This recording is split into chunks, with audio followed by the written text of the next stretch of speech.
俄乌护送大礼包猝不及防，约280枚导弹横扫乌全境，乌军反攻成谜呀！各位好，欢迎来到康寻说。我们是不难发现，尽管俄乌冲突还在继续，但是双方在近段时间似乎是安静了不少，就连北约关于武器援助乌克兰的新闻也是少了很多啊。那当然，除了波兰总理莫拉维茨基和韩国总统尹锡悦不断的发表危险言论，似乎一切都在朝着和平的方向发展。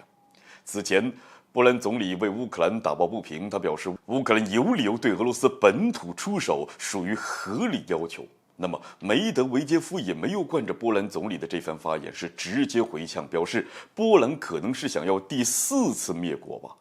而韩国总统也在作死的边缘徘徊，表示给乌克兰提供军事援助，这后来呢是被俄罗斯警告而作罢。那试问，在此背景之下，俄军却派出30架轰炸机，约280枚导弹横扫乌全境，这究竟是怎么回事呢？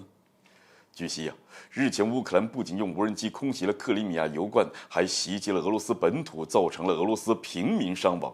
虽说中国人讲究着君子报仇10年不晚，但俄罗斯人呢，毕竟不是咱中国人，按照战斗民族的秉性，能立马报仇那绝不隔夜。那么在此背景之下，俄罗斯出动了30架军机，约280枚导弹横扫乌全境。根据俄方相关的消息人士透露，这次大规模的空袭，乌军的16套 S-300P 防空导弹被摧毁，装有备用弹药的补给车以及相关的铁路设施也在空袭的范围之内。果然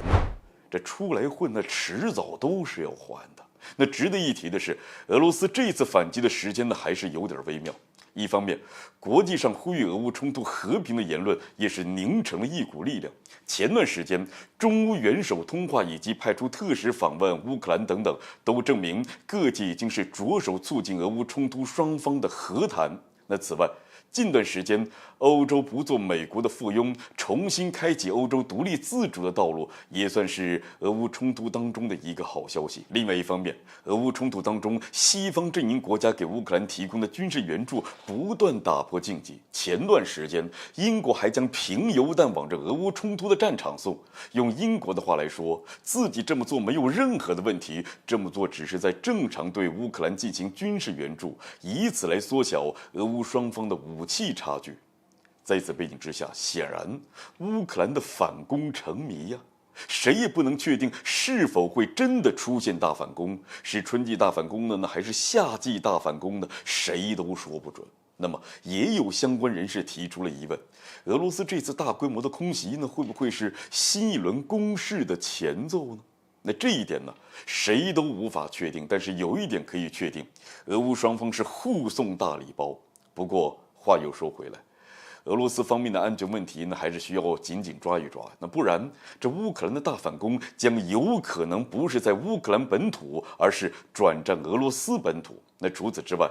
俄罗斯的经济依旧是俄方的痛点。倘若不在经济上面下点手段，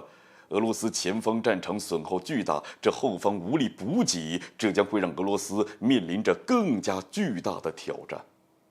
好了，本期节目就进行到这儿，欢迎点赞转发，留下您的精彩评论。